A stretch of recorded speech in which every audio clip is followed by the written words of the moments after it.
Hey everyone, welcome! Today we're diving headfirst into Yellowstone National Park. It's this incredible place where raw volcanic power meets thriving wildlife. We're going to explore the amazing science that makes Yellowstone tick and, importantly, give you the lowdown on how to plan your own trip to see it all safely and smartly. Wow, right? Just take a look at this. Grand Prismatic Spring.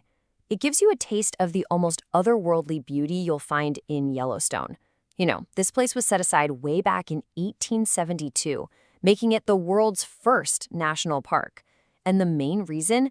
These mind-blowing geological wonders. It's literally a landscape bubbling with energy. Okay, here's how we'll break it down. First, Yellowstone as a land of wonders. Then, we'll peek at the fiery heart underneath it all. After that, the famous geysers, springs, and those wild colors. We'll see where the science happens right in front of you, and wrap up with how to explore Yellowstone smart and safe. All right, Section 1, Land of Wonders.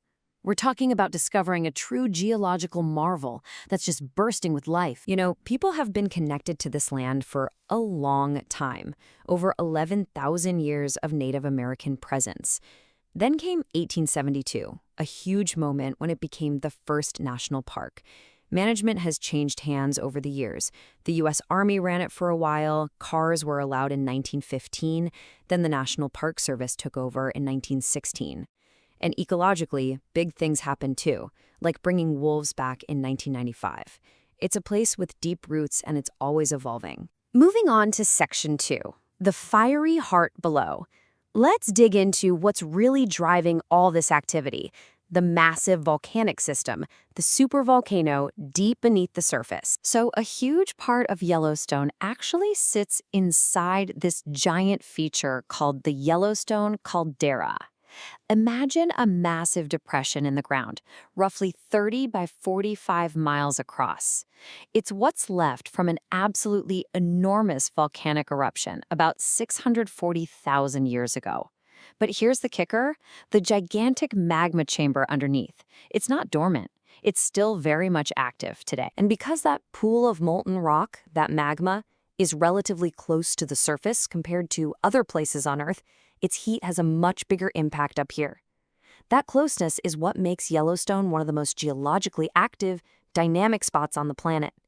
It's the engine driving pretty much everything spectacular you see. The geysers, the hot springs, the whole shebang. Which brings us nicely to Section 3, geysers, springs, and those wild colors. This is where that intense underground heat meets water, creating Yellowstone's signature hydrothermal features. Get ready for this number. Yellowstone has more than 10,000 individual hydrothermal features. 10,000. That's the biggest concentration anywhere on Earth, by far. It's just incredible, isn't it? All packed into one park. So what exactly counts as a hydrothermal feature? Well, basically, it's anything you see on the surface that's caused by water heated deep underground. We're talking bubbling mud pots, those hissing steam vents called fumaroles, colorful hot springs, and, yeah, the geysers. And the heat is intense. Take North Geyser Basin. It's the hottest and oldest thermal area, and they've measured temperatures down below hitting a scorching 459 degrees Fahrenheit. Whoa. Now, the real superstars for many visitors are the geysers. Think of them as hot springs with a special kind of underground plumbing system. Pressure builds up and then, whoosh, they erupt, launching water and steam high into the air. And Yellowstone? It's basically the world capital of geysers. It has over 500 active ones. That's more than half of all the known geysers on our planet, right here. And of course, there's the icon, Old Faithful. Now, it's not perfectly punctual like an old train schedule, but its eruptions are pretty darn reliable, predictable even. The Park Service actually posts estimated eruption times. Right now, it averages around 102 minutes between shows, give or take about 10 minutes. Definitely grab the NPS app or swing by a visitor center to get the latest prediction times when you're there. It really helps plan your day. Okay, shifting gears visually, look at Mammoth Hot Springs. These incredible terraces look almost like a flowing sculpture, right? They're different from what you see in the geyser basins. Instead of silica, these are made of travertine. That's calcium carbonate. Hot water bubbles up, deposits the mineral, and builds these layers over time. And here's something interesting. Mammoth is actually located outside the main Yellowstone caldera. The heat probably travels up through cracks or faults in the rock from that main magma system deeper down. Pretty cool. Ever look at those crazy bright colors in springs like Grand Prismatic and wonder, how is that even real? Well, the secret is tiny microbes. They're called thermophiles, which literally means heat-loving. These little guys, mostly types of ancient life called archaea and bacteria, are tough enough to live in incredibly hot, mineral-rich water. Different microbes like different temperatures and water chemistries, and they produce different colors. So they're essentially painting the landscape with life. Amazing. Section 4 is where we put it all together, where science comes alive. Let's link all this cool geology stuff to specific spots in the park you just have to see for yourself. If geysers are your jam, then the Upper Geyser Basin right around Old Faithful is your destination.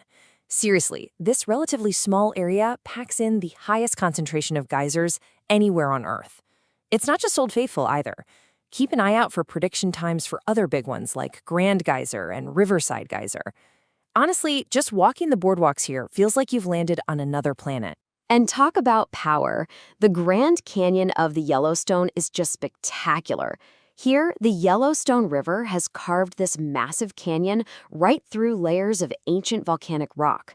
You can literally see the park's fiery history in the colorful canyon walls, chemically altered by heat and water over time. And the waterfalls? Wow.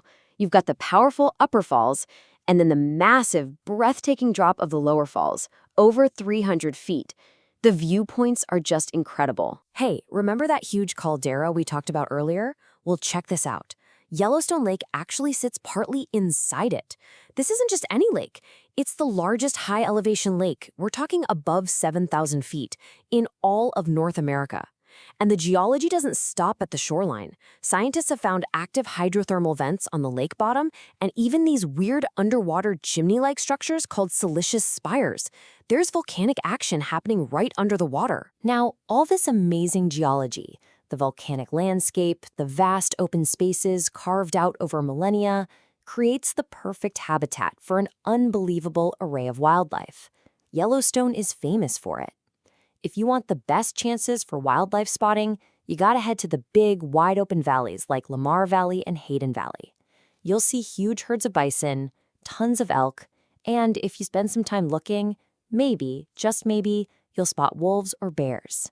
It's all part of this incredible protected ecosystem shaped by the land itself. Okay, last but definitely not least, Section 5. Explore Yellowstone smart and safe. Knowing the science is awesome, but experiencing this powerful place safely and with respect, that's absolutely crucial. So, are you getting excited to see all this for yourself? Yellowstone is truly unforgettable. But to make the most of your trip, and more importantly, to stay safe, a little planning goes a long way. Let's cover the key things you need to know. First things first, plan ahead. Your trip really starts before you even leave home.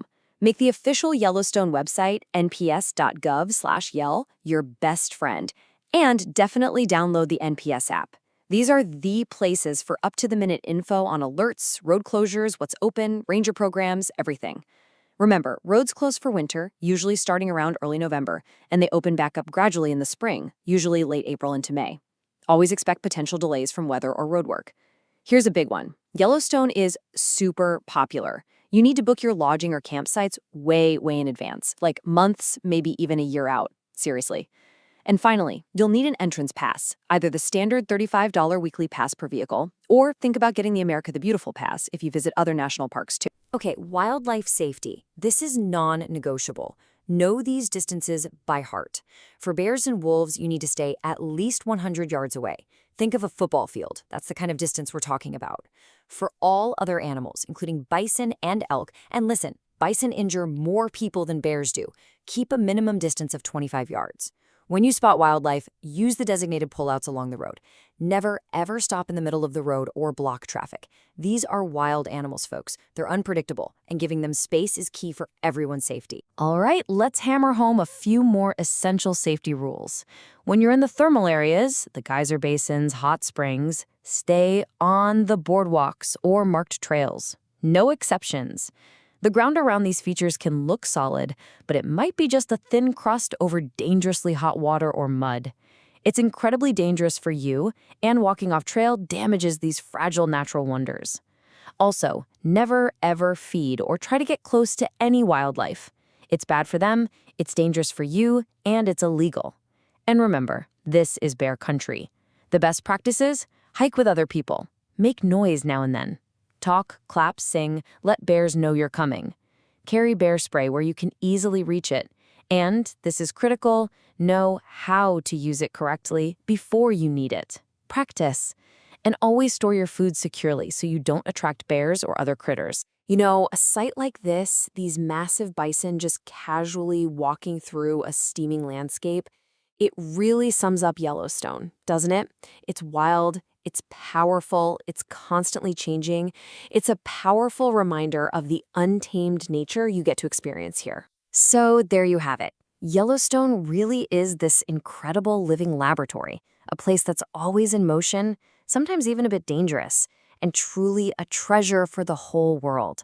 We all have a part to play in protecting it. So go explore it, be filled with wonder, absolutely soak it all in, but always do it with respect for the place and with safety as your top priority. So, the question is, what amazing things will you discover on your Yellowstone adventure?